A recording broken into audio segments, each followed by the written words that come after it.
mida uus tehnikamaailm endas sisaldab. Meil pole suve olnudki, sest aegir ilmus kõik need kuud täpselt samamoodi edasi ja septembri number on värskelt välja tulnud ja seekord siis oleme läinud natuke sellise huvitava ala peale, et me pole autovahadest tükkaga juttu teinud ja arvan 10 aastat ja nüüd oli aeg siis vaadata, mis selle turul toimub, nii et sai päris kõvasti autosid hõõruda ja nad vaadata, millised vahad, millised töö ära teevad. Tundus, et päris huvitav teema, sest tekitas suur huvi ka autotarvikute ja varusade müüjate poolt, nii et tundub, et tasub teinekordki ette võtta. Siis huvitavad teemat on seekord elektroonika poole pealt, sest et on ju teada, et päris paljud autod kasutavad peal neid autokaamerid, mis siis fikseerivad seda, mis autode ümber toimub ja seekord on võetud 3 erinevat seadet hinnaga 90–190 € ja vaadatud, mis need aparaadid suudavad ja kas neist on kasu või on nad seal lihtsalt ilu pärast. Ja loomulikult tavapäraseid asju, proovisõite, seekord ka natuke huvitavamaid autosid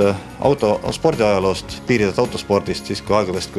kus reglemente nii palju ei olnud ja tõesti mootoritest võeti välja nii palju kui tuleb, nii et mehed pidid olema tõeliselt raudsid, kes nende autoritega ringi sõitsid, päris huvitav lugu ka spordi poole pealt ja lisaks muidugi veel põnevaid teemasid ka autodest natuke väljaspoolt, alates kõige suurematest ristluslaevadest ja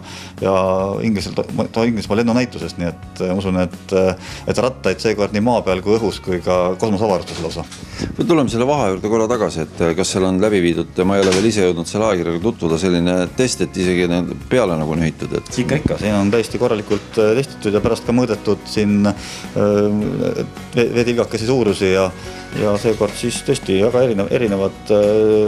ained siin erinevatelt firmadelt, nii et päris põnev ülevaade. Siin võeti kätte ja pandi ühe auto peale lausa erinevad tüüpi vahasid ja vaadati, mis siis tulemused on neid ja loomulikult mingi aja möödudes, sest et käidi kahese autot pesemas ja milline